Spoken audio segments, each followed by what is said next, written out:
కీర్తనల గ్రంథము 104వ అధ్యాయము 29వ వచనం. తల్లి, నీవు ముఖమును మరుగు చేసుకొనగా అవి కలతపడును, నీవు వాటి ఊపిరి తీసివేయినప్పుడు అవి ప్రాణము విడిచి మంటి పాలగును. చాలా తల్లి, వేటి గురించి చెబుతున్నాడో తెలుసా? ఈ భూమి మీద మనుషులమైన మనతో పాటి జంతువులు, పక్షులు, సకల కోటి జీవరాశులు ఉంటాయి. వాటి గురించే దేవుడు మాట్లాడుతూ అవి జీవరాశులు ఎలాంటివట? నీవు ముఖము మరుగుపరుచుకొనగా అవి ఏమైపోతుంటాయట? కలతపడుతుంటాయట. ఎందుకు కలతపడుతుంటాయి? పక్షులు కావచ్చు, జంతువులు కావచ్చు, జీవరాశులు కావచ్చు, దేవుడు తన ముఖాన్ని మళ్లించుకోగానే వాటిలో ఒక కలవరం అన్నది బయలుదేరుతుందట. ఎందుకు కలవరం బయలుదేరుతుంది? ఎందుకో తెలుసా? దేవుడు తన ముఖాన్ని ఏ క్షణమైతే మరుగుపరుచుకుంటాడో జంతువుల యొక్క ప్రాణము ఆ క్షణంలో ఏమైపోతుంది తెలుసా? పోతుంది. మీకు అర్థం కావాలంటే ఒక ఉదాహరణ చెప్తాను. ఒక జింకను పులి వేటాడుతూ ఉంటుంది. ఒక జింకను పులి వేటాడే సమయంలో ఈ జింక ప్రార్థన చేసి ఉంటుంది అనుకోండి. మీకు అర్థం కావడం కోసం చెప్తున్నా. పులి కోసము జింకను ఒక వేటగా సిద్ధపడింది, జింకను వేటాడుతుంది, పులి వెంట పరిగెడుతుంది.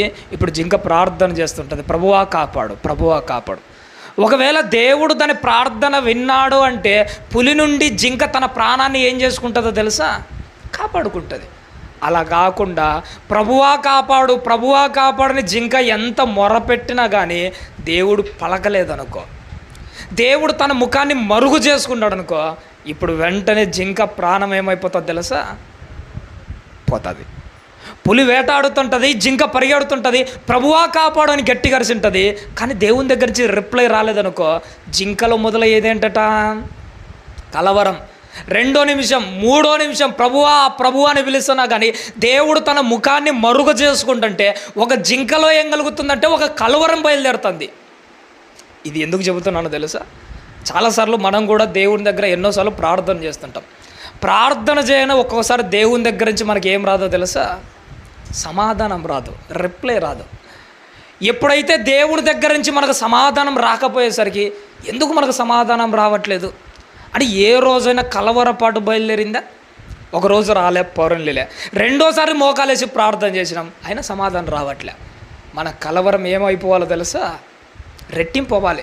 3వసారి, 4వసారి, 5వసారి ఎన్నిసార్లు మోకాళ్ళేసి ప్రార్థన చేస్తున్నా దేవుడి దగ్గర నుంచి ఒక రిప్లై రాకపోతే మనలో రోజు రోజుకు బయలుదేరాల్సింది ఏంటంటే, దేవా ఎందుకయ్యా నాలుగు సమాధానం రావట్లే, ఎందుకు ప్రభువా నా పట్ల దయ చూపించట్లేదని మనలో ఏం బయలుదేరాలట? ఒక కలవరం బయలుదేరాలట. ఒక పక్షులలో, ఒక జంతువులలో దేవుడు తన ముఖాన్ని మరుగు చేసుకోగానే దేవుని పట్ల వాటి ముఖంలో ఏమొచ్చిందంటే ఒక కలవరపాటు బయలుదేరింది. ఇక నుంచి మన జీవితంలో కూడా దేవుడు సమాధానం రాకపోతే మన జీవితంలో కూడా మొట్టమొదట ఏం కలగాలి? కలవరం కలగాలి. కలవరం కలిగినంత మాత్రాన సరిపోదు, కానీ వెంటనే ఏం చేయాలో తెలుసా? దేవుని కనుదృష్టిలో మనం పడాలి. దేవుడు తన ముఖాన్ని మరుగుపరుచుకున్నాడని విడిచిపెడతామా? ఒకానొక టైంలో దావీదు గారు తప్పు చేశాడమ్మా. బెస్తబా విషయంలో తప్పు చేశాడని దావీదు గారు ఏమైనా విడిచిపెట్టాడా? దావీదు గారు తప్పు చేయడనే దావీదు గారిని అసహించుకున్నాడు. పోరంగా నా కళ్ళ ముందు నుంచి కనిపించకు. దావీదుని అసహించుకొని నా కళ్ళ ముందు నుంచి కనిపించక పోరా అని దేవుడు తన ముఖాన్ని మరుగు చేసుకున్నాడు. దావీదు విడిచిపెట్టాడా? ఏం చేశాడో తెలుసా? దేవుడు ఎన్నిసార్లు అయితే తన ముఖాన్ని మరుగుపరుచుకున్న ప్రతిసారి దావీదు గారు మోకాలేసి ఎవరి కళ్ళ ముందర కనబడేట్టుగా నిలబడుతున్నాడో తెలుసా? దేవుని కళ్ళ ముందర కనబడేట్టుగానే నిలబడుతున్నాడు.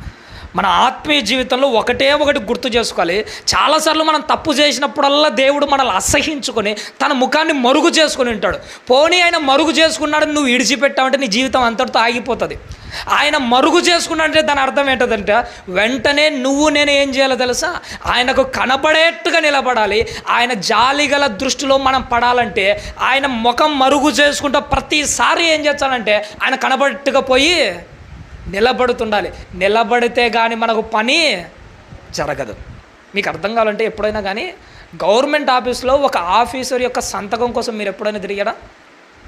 మీరు తిరిగారో లేదో కానీ నేను చాలాసార్లు తిరిగానండి. సర్టిఫికెట్ల కోసం కానీ ఇంటి పరిస్థితులు కానీ ఒక గవర్నమెంట్ ఆఫీసర్ యొక్క సంతకం కావాలంటే ఎంఆర్ఓ ఆఫీసులు కానీ కలెక్టర్ ఆఫీసు చుట్టూ కానీ తిరగడం ఎట్టుంటుందో తెలుసా? మన అప్లికేషన్ ఆయన చేతిలో పెడతాము, సార్ సైన్ చేయండి అవసరం ఉంది అంటాం. ఆయన ఏం చేస్తాడో తెలుసా? ఒక 10 నిమిషాల తర్వాత చేస్తాను బయట కూర్చుంటాడు. 10 నిమిషాలు చేసి పంపించాడు అనుకున్నారా? అసలు చేయడు. అరగంట అవుతుంటుంది, లెక్క కూడా చేయడు. మరి మన అప్లికేషన్ మీద సైన్ పడాలంటే ఏం చేయాలి? ఎక్కడో ఆ మూల కాంట్రా కూడా కూర్చున్నాక మన అప్లికేషన్ మీదకి సైన్ వచ్చదా? మన అప్లికేషన్ మీదకి సైన్ రావాలంటే 10 నిమిషాలకు ఒకసారి ఆయన కళ్ళ ముందరకు వచ్చి నిలబడుతున్నారు.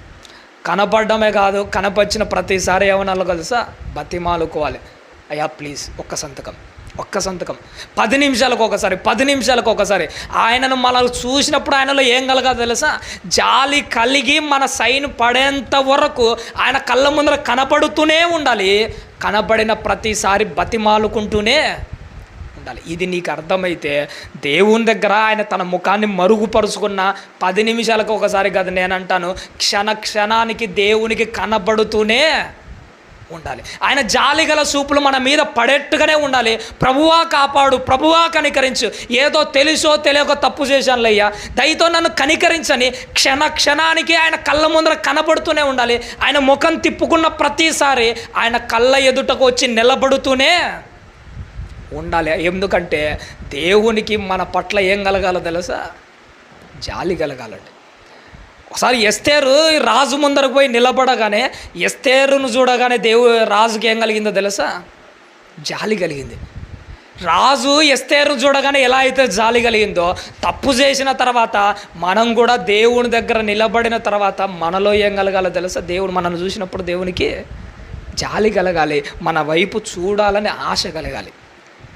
మీకు అర్థం కావాలంటే ఒక చిన్న ఉదాహరణ చెప్తాను. నిన్న మొన్న వాతావరణం ఎప్పుడైనా మీరు గమనించారా? నిన్న మొన్న వాతావరణం ఎండకు ఉక్కపోత ఎట్టున్నదంటే 3 నుంచి 6 గంటల వరకు అసలు నేనైతే నా వల్ల కావట్లే. ఇంకా స్కూల్లో ఉన్నాను, ఫ్యాన్ కింద ఉన్నాను, అయినా కానీ నా వల్ల కావట్లే. కొత్తపల్లికి వచ్చాను, ఇంకా నా ఉడక ఎట్టుందంటే ఆ ఉక్కపోతకు తట్టుకోలేకపోయాను. నేనైతే బాధ భరించలేకపోయాను. దీని వెనక ఉన్న సైంటిఫిక్ రీజన్ ఏంటో తెలుసా? ఎందుకు 3 నుంచి 6 గంటల మధ్య మన మధ్య ఈ భయంకరమైన ఉక్కపోత ఎందుకు కలుగుతుందంటే, ఆ టైంలో మన కడప జిల్లాలో మన ప్రాంతంలో అల్పపీడనం అని ఒకటి ఏర్పడింది. ఎందుకు ఈ అల్పపీడనం ఏర్పడుతుందంటే, ఎప్పుడైతే ఇక్కడ అల్పపీడనం ఏర్పడుతుందో సముద్రం దగ్గర ఉన్న అధిక పీడన పవనాలు, అంటే గాలి యొక్క చల్లని పవనాలు ఎక్కడైతే అల్పపీడనం ఏర్పడుతుందో అటువైపు ప్రయాణం చేసుకుంటూ వస్తాయి. 3 నుంచి 6 గంటల మధ్య మనకు చాలా ఉక్కపోత, ఉక్కిరి బిక్కిరి జీవితం, చాలా భయంకరంగా. ఇంత అల్పపీడనం ఏర్పడిన తర్వాత 6 తర్వాత మీరు గమనించారా? చాలా చల్లని గాలి వచ్చి మళ్ళీ మనల్ని తాకింది. ఆ చల్లని గాలి ఏమంటారంటే అధిక పీడన పవనాలు, చల్లని పవనాలు అంటారు.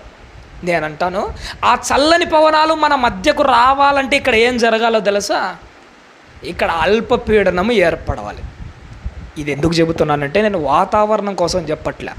దేవుని యొక్క చల్లని చూపులు మన మీద పడాలి అని అంటే, దేవుని యొక్క చల్లని యొక్క జాలిగల చూపులు మన మీదికి రావాలి అని అంటే అల్పపీడనం ఎక్కడ ఏర్పడాలో తెలుసా? మనం ఉంటున్న ప్రాంతంలో కాదు, మన హృదయంలో అల్పపీడనం ఏర్పడాలి. దావీదు తప్పు చేశాడు. తప్పు చేసిన తర్వాత ఉక్కిరి బిక్కిరి అల్పపీడనం ఏర్పడింది ఆయన జీవితంలో. చాలా ఉక్కిరి బిక్కిరి అయిపోయాడు, కుమిలిపోయాడు, నలిగిపోయాడు. చాలా దారుణంగా ఉంది. ఎప్పుడైతే ఆయన నలిగిన హృదయంతో, ఉక్కిరి బక్కిరి జీవితంతో ఆయన హృదయంలో ఏర్పడిన అల్పపీడనాన్ని ఎవరు చూశారో తెలుసా? దేవుడు చూశాడు. అందుకే తన చల్లని చూపులను, తన దయగలిగిన జీవితాన్ని, తన దయగలిగిన చూపులను దావీదు గారి జీవితం మీద కుమ్మరించాడు. పాతకాలంలో ఒక సామెత ఒకటి ఉండేది, ఏంటో తెలుసా? వజ్రాన్ని దేంతో కోయాలట? మళ్ళీ వజ్రంతోనే కోయాలట. దేవుని మనస్సును నువ్వు గెలుచుకోవాలి అని అంటే, నేనంటాను దేవుని మనస్సును మనం గెలుచుకోవాలంటే అది దేనితో సాధ్యమో తెలుసా? నలిగిపోయిన నీ హృదయముతోనే అది సాధ్యం. వజ్రాన్ని వజ్రంతోనే కోయడము ఒక పరిపాటి అయితే, నలిగిపోయిన హృదయంతోనే దేవుని యొక్క హృదయాన్ని మనం ఏం చేయగలం తెలుసా? కొల్లగొట్టగలం ప్రేమన దేవుని వల్ల. అందుకోసమే మన జీవితంలో మనం ఒకటి గుర్తుపెట్టుకోవాలి, నలిగిన హృదయంతో. దేవుడు తన ముఖాన్ని ఏ రోజైతే మరుగుపరుచుకుంటాడో ఇంతకు ముందు కంటే ఇంకా ఎక్కువ భక్తి కనిపించాలి. ఎందుకంటే దేవుడు నీ వైపు చూడాలంటే ఇంతకు ముందు కంటే ఎక్కువ భక్తి కనపరచాలి, ఇంతకు ముందు కంటే ఎక్కువ వినయం కనపరచాలి, ఇంతకు ముందు కంటే ఎక్కువగా నువ్వు గోజాడుకోవాలి, ఇంతకు ముందు కంటే రెట్టింపు చేర్చే కానీ తన ముఖాన్ని మరుగుపరుచుకున్న దేవుడు నీ వైపు చూడడు. ఆహాబు అని బైబిల్లో ఒక రాజు కనపడుతుంటాడు. వాడు ఎంత దుర్మార్గుడో తెలుసా? భార్య మాట విని ఎంత దిగజారిపోయి పనికిమాల పనులు చేస్తాడంటే అంత నీచమైన పనులు చేస్తాడు. ఎవరు? ఆహాబు అనేవాడు.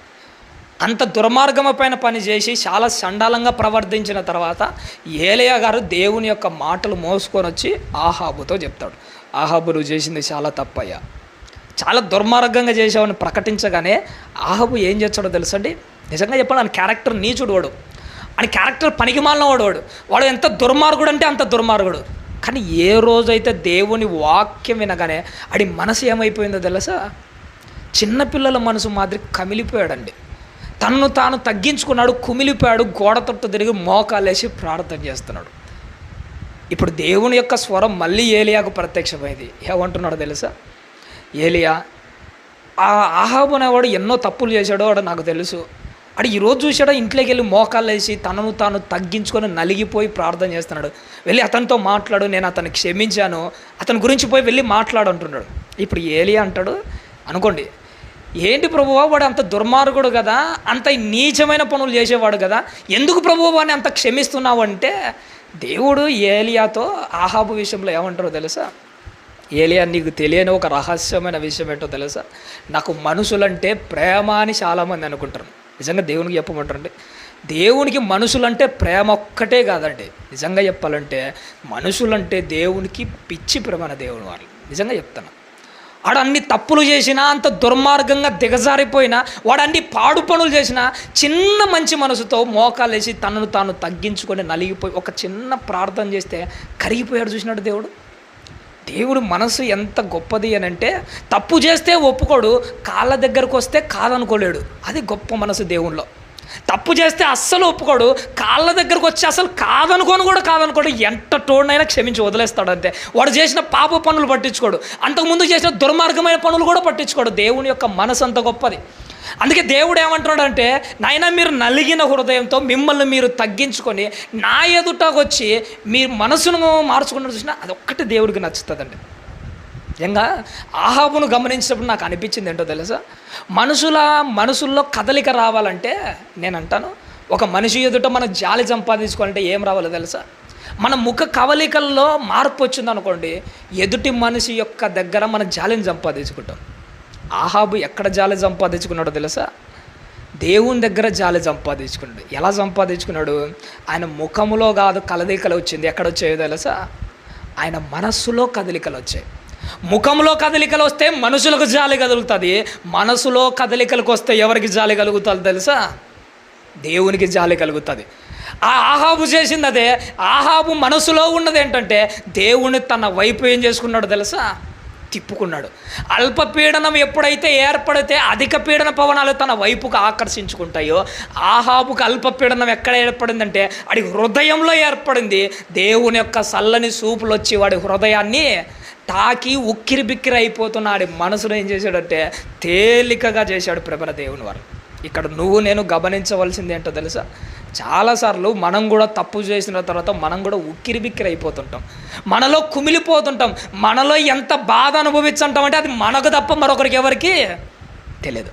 ఈ ఉక్కిరి బిక్కిరి జీవితము, ఈ అల్పపీడనం నీకు పోవాలంటే, చల్లని దేవుని యొక్క సూపులు రావాలంటే నలిగిపోవాలి, చక్కగా ఉండాలి, చక్కగా దేవుని కోసము ఉన్నతంగా సాగిపోవాలి ప్రేమన దేవుడు. అందుకోసమే దేవుంది నేను ప్రేమ అని మాత్రమే అనుకోను, కానీ మనమంటే దేవునికి ఏంటో తెలుసా?